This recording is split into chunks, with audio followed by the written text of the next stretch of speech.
Ang tatay ay nagtayo na ng ring dito sa bukid dahil itong isa ay nagrereklamo dahil sa tuwing Sabado at Linggo ay hindi daw siya nakakapaglaro ng basketball dahil nandito kami sa bukid natutulog. Kaya nagtayo na yung tatay niya ng ring at kawawa lamang yung aking mga tanim sa gilid dahil natatamaan ng bola.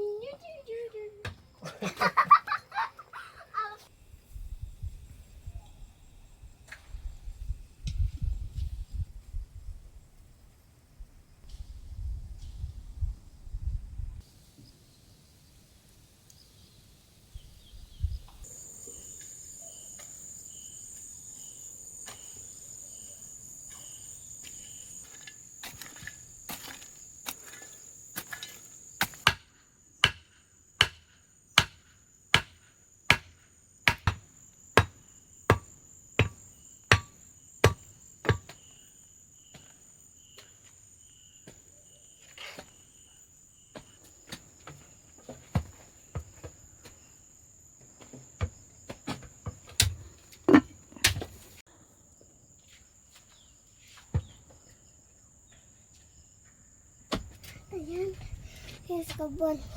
Ayan, juwata.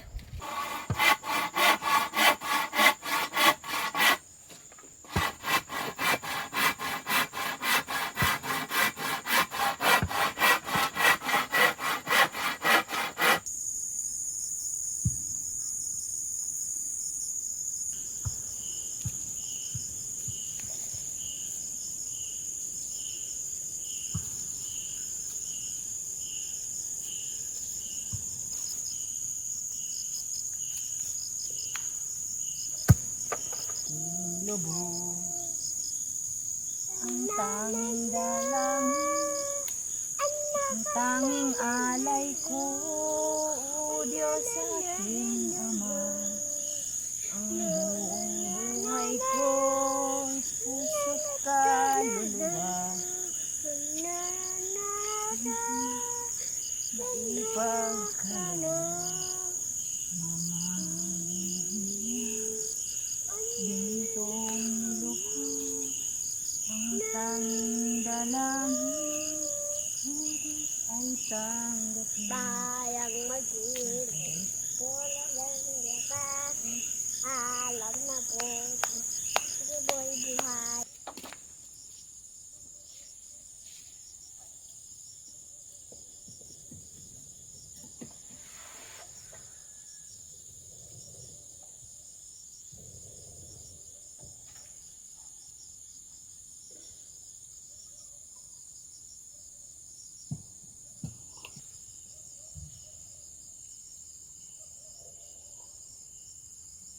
Pag nandito kami sa bukid, kanya-kanya kaming gawain ni Mister at kahit saan ka tumingin, maraming gawain. Pero hindi mo talaga mahabol-habol ang mga gawain na yan, lalo na ang pagdadamo. Lalo na ngayong tagulan, itong mga damo ay mabilis silang dumami, mabilis silang magsipaglakihan, at hindi naman pwedeng antayin ang summer para makapag-spray dahil lalaki sila at lalaki at makagapangan tayo ng mga ahas or magsipagbahayan ang mga daga sa paligid. Kaya kailangan talaga silang dahan-dahan na damuhin at kapag nagsilakihan na, mas mahirap na silang bunutin.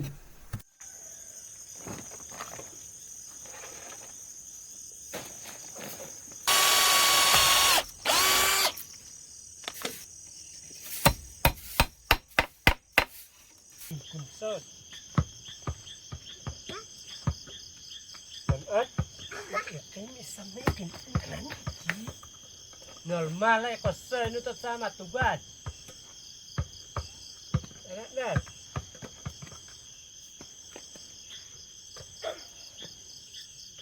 Wow, Iya. oh, ito sila. Tuwayo tayo sana. Kasama ang papa. Tuwayo tayo. Tuwayo tayo sana.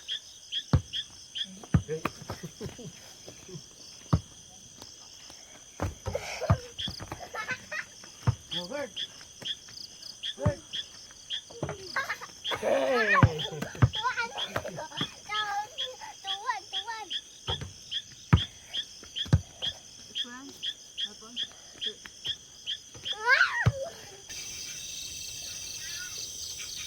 Kasi pag di natin dinamuhan, ang mga damo, mataas ng ganyan.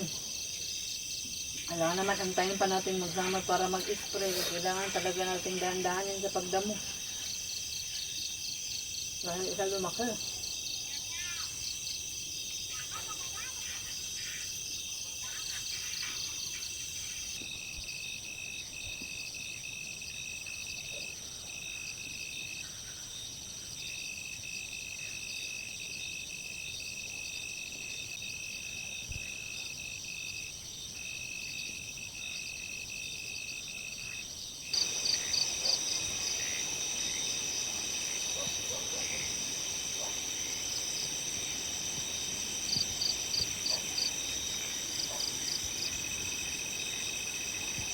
Wala ng gati. Basi. Bueno, pia-pia na.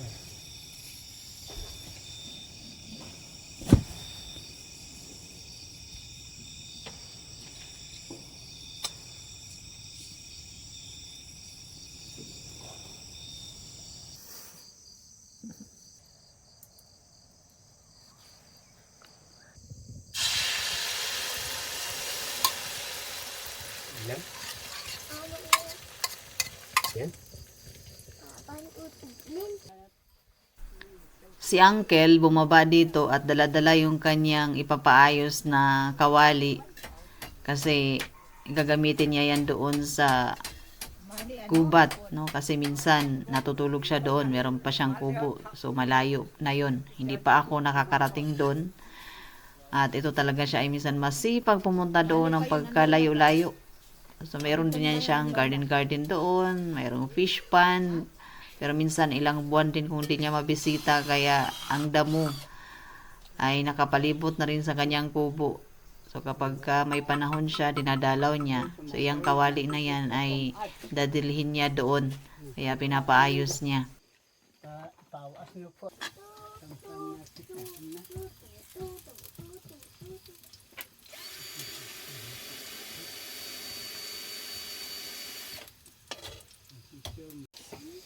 Na, kape na. Tuloy na. Na. Sayong kape. Tuloy na. Sayong kape. Tuloy na. Sayong kape. Ito ang puja ng Friday. Ang Pilipinas. Ano niya? Puno ng kimaya. Sugyot na. Sa baba ay matatanaw yung kanyang mga pinsan at yung lola nila na naglalakad. Kaya itong isa ay excited na talaga siya dahil meron siyang mga kalaro. Lalo na yung pinsan niyang lalaki na may kasama siyang maglaro ng basketball. Yan na po ni Chutang. Senjot. Pangumi usaw. Sino manguli na no.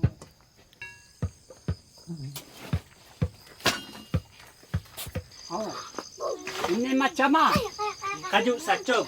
Ay, mama ko, inanakan ng mama ko, inak. Kasi ikaw pa yung moy. Saan yan umali, dyan yun. Yung plat tayong chum. Seda. Eh. Kaju apa ay moy, muya ah. Yun, tayo to. Masapo la. Yun. Wala na masyod. Sama siya na nani na kay maapo. Nisupo ha. Mula ulit. Seda.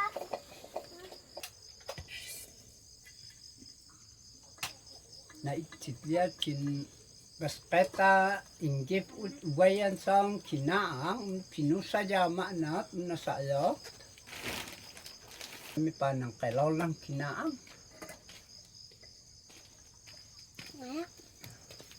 Mau tayong pilit. Ang lola ay nakapag-day off.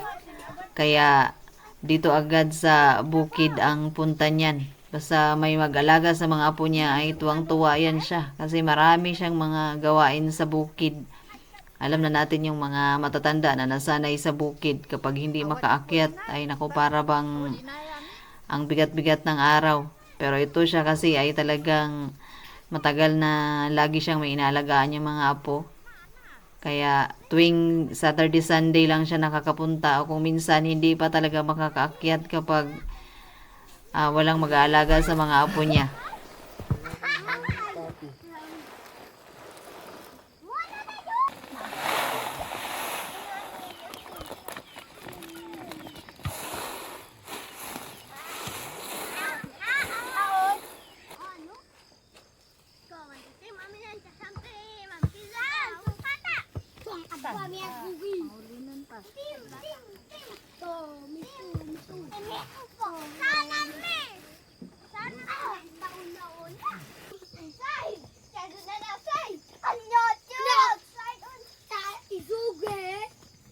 Good.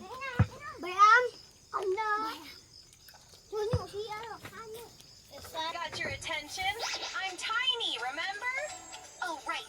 I'll figure something out. It's craft creative anyway. Aw, it's already Para sa aming tanghalian ay magkakatay kami ng native na manok para ipakain sa mga batang to. Dahil ang manok na to ay hindi rin siya nangingitlog, kaya mas maganda na katayin na lamang din. Isa babaw. Nasa lang po mano. Sibaw. Samian ng Kahapon, dito ako nagdamo. So ito ay mga tanim ni mother-in-law na luya.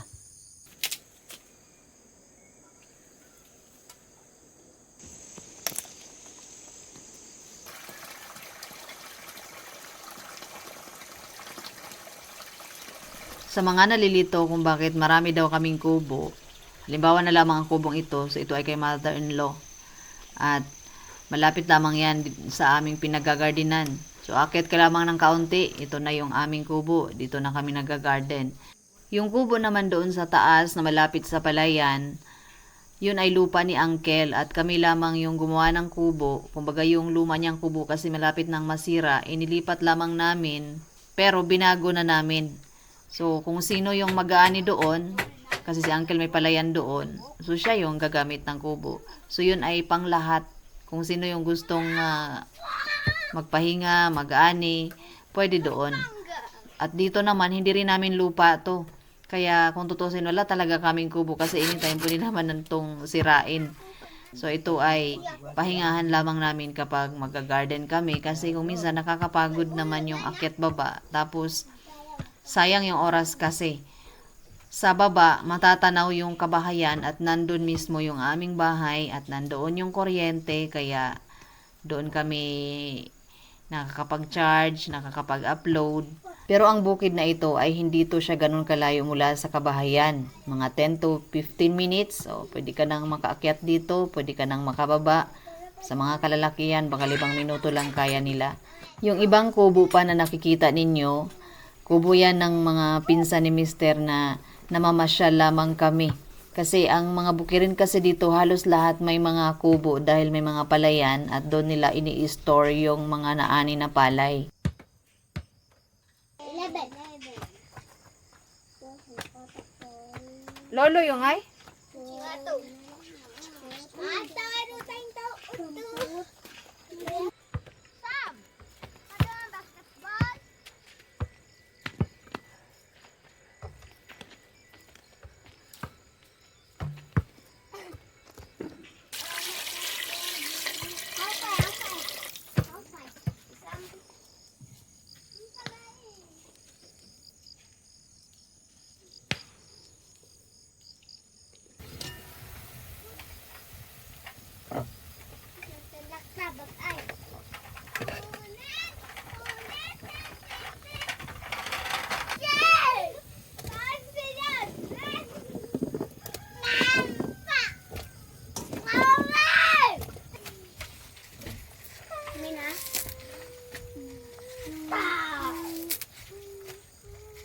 Kaptado ba agad?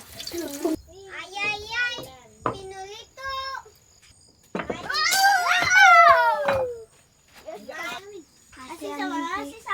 May mga mustard in it. From this to this. Ganito, girl. Sharpan. What's the sharpan? Oh, panty sharpan. Panty color. Ulim.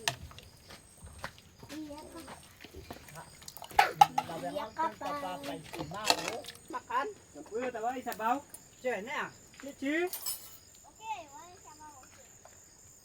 Isha. Ya, Karnina.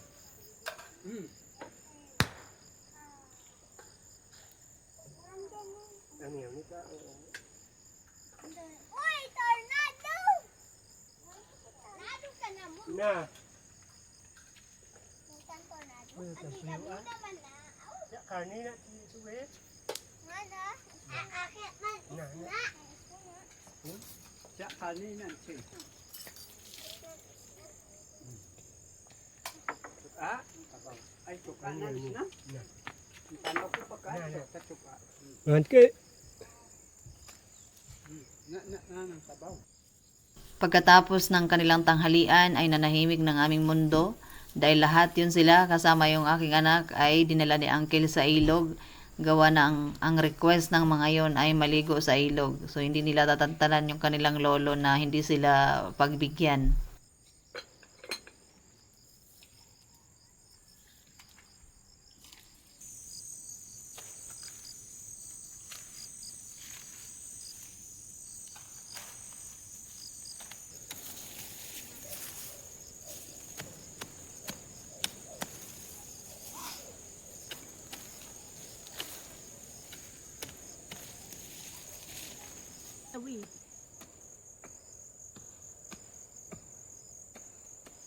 Sinilip ko ito si mother-in-law at ipahinga ko rin yung aking mga kamay sa pagdadamo. Ang bilis niya, nakapaghawa na at nakapagtanim na agad ng pechay. Kaso nga lang, ang lupang ito ay matigas gawa ng dati kasi itong palayan. Kaya walang halos bato, so hindi siya mabuhaghag.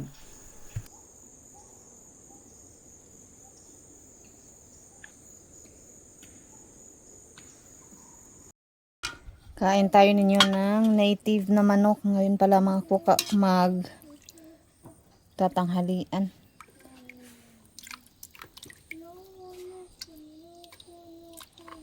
Native. Papaya.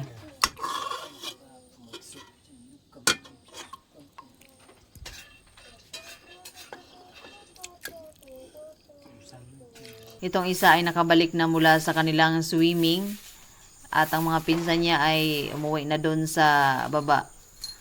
So, sabay linis sa kanyang basketball court kasi maglalaro daw siya, kailangan malinis.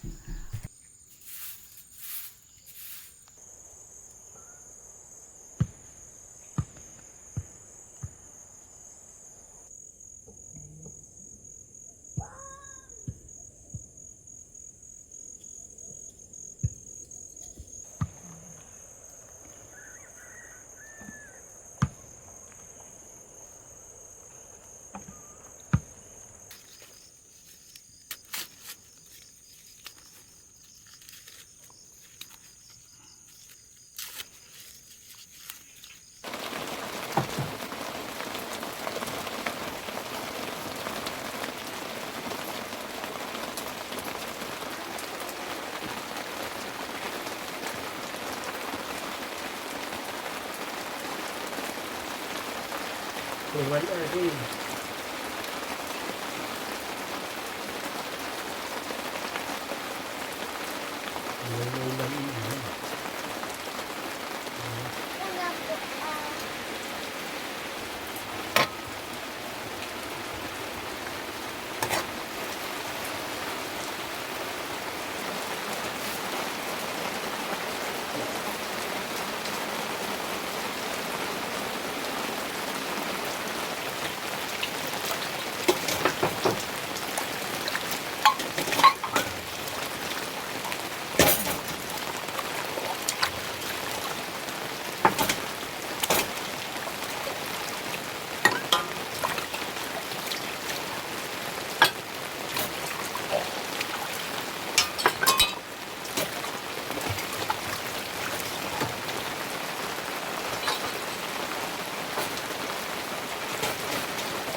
Ginagawang routine niya yung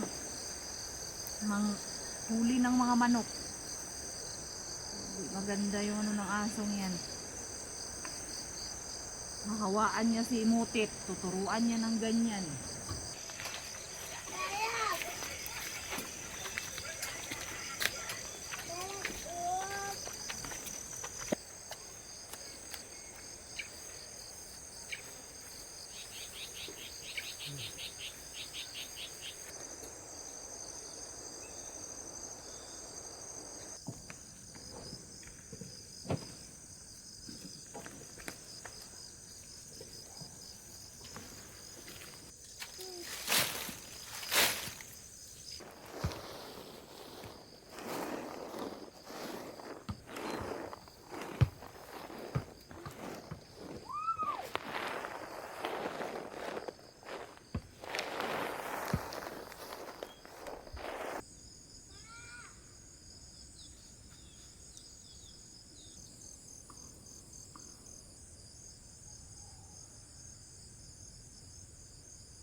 Ang lahat ng to ay mapupuno ng pechay at repolyo, pero hindi lamang sila pwedeng pagsabay-sabayin ng pagtanim dahil mahirap din naman kung sabay-sabay silang ma-harvest.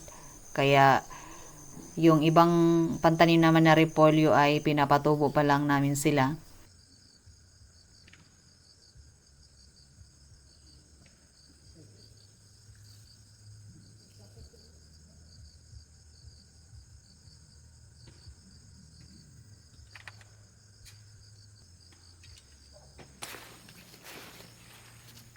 Naghagilap ako ng kamote na aking idadagdag para sa aming tanghalian at pinagpala ako sa umagang ito dahil nakakita agad ako ng kamote at medyo malalaki pa.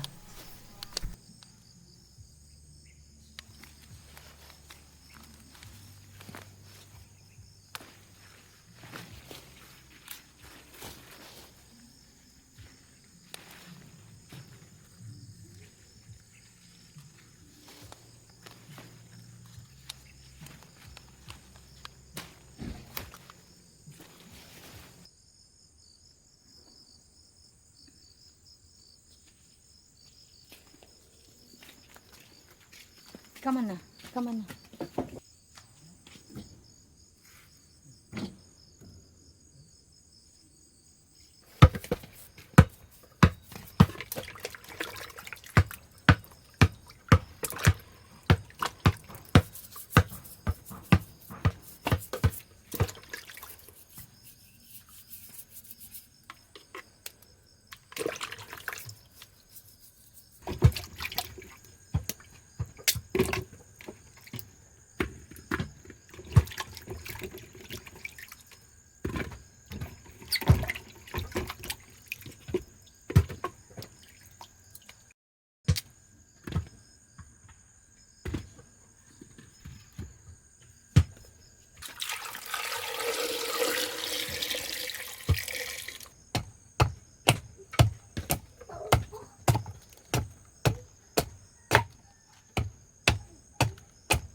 Maganda itong okra no na makapagtanim ka kahit ilang puno lang, kahit sa gilid lang ng bahay kasi hindi siya mapili sa lupa.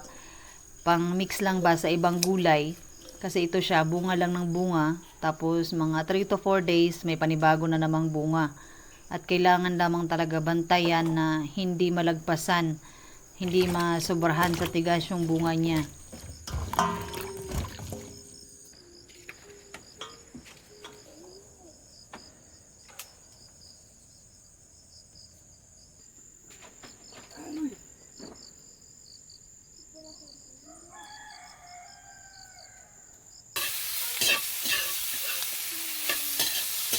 Yo, Dia matay.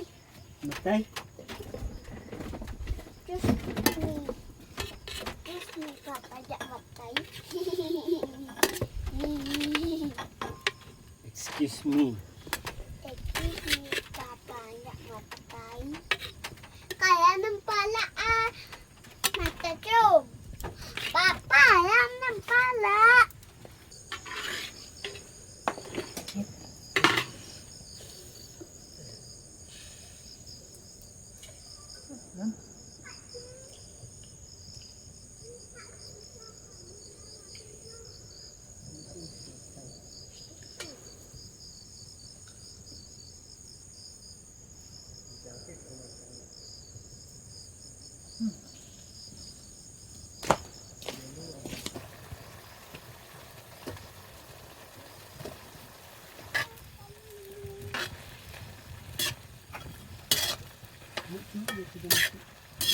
Pantiyan.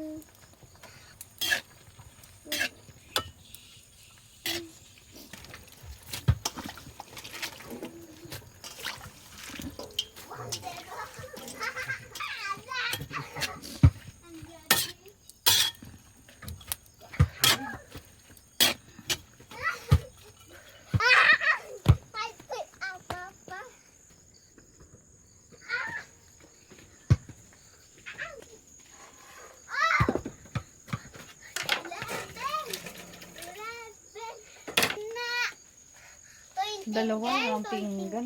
Ocho na plate ako. Tiyam na. Gusto mo kamote? Yes, ma'am. Yes, ma'am. On. Yes, ma'am. Please. Balatan? Ano nga nan? Mabjalin mitlan ano na ulay na nga tapon ta ano na nan. Ano na anak? Oh. Diba? Mabjalin ano na. Tiyapon pwedeng kainan ng balat kasi malinis yan. Gulay o egg. Na, wam? Ang ipitsay namin. Yan mga shoot. Ito. Tay? Kasi ito na plate mo. Isna. Kanin. Kanin. Ano nagdalog ipa mama. Kailangan mo magtagalog para maintindihan ng ating mga taga-subaybay. Okay. Umupo ka doon. Kaal, sabawan natin ng gulay. Oo. Ay, ang hirap mo pakain ng gulay, bata ka. Ang kulamang sa'yo. Sabawan, igulay tat. Ano na, sabawan ko yan para Potipsi. Siro papa. sabawan natin ng... Moda no si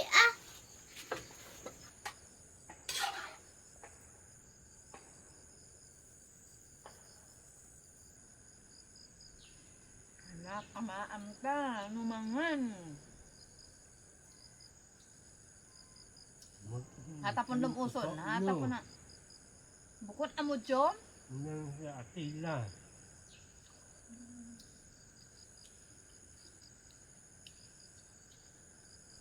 Itong okra ba? Pag kinain mo, ramdam mo pa yung mga ano niya, parang tinik-tinik niya, no?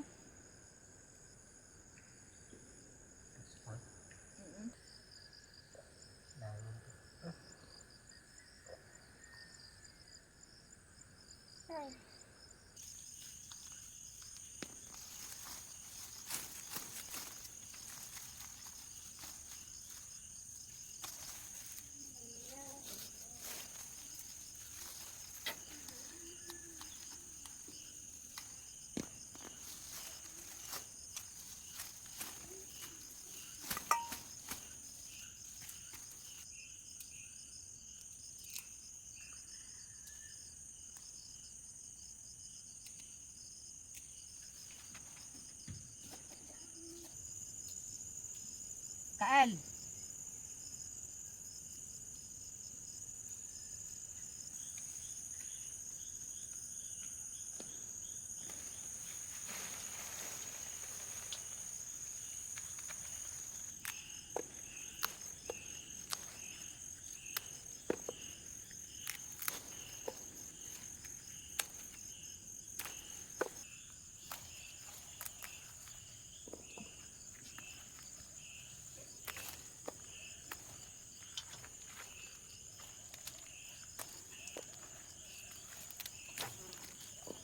Kape nandyan na to?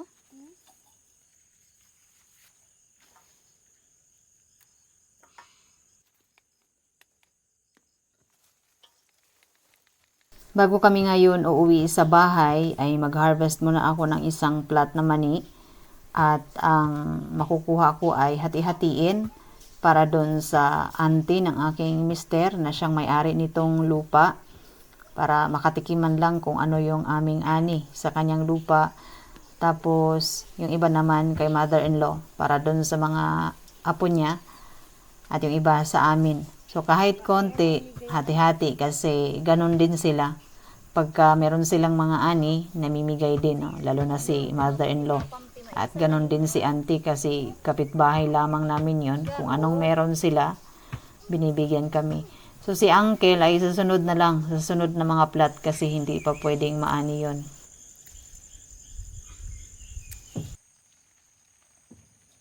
Maraming salamat po muli sa inyong panonood at higit sa lahat sa ating pong may kapal na nagbigay sa atin ng kalakasan at hininga sa bawat araw.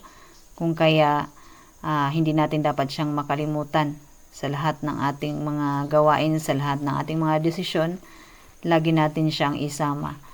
So maraming salamat po, Native Kalinga.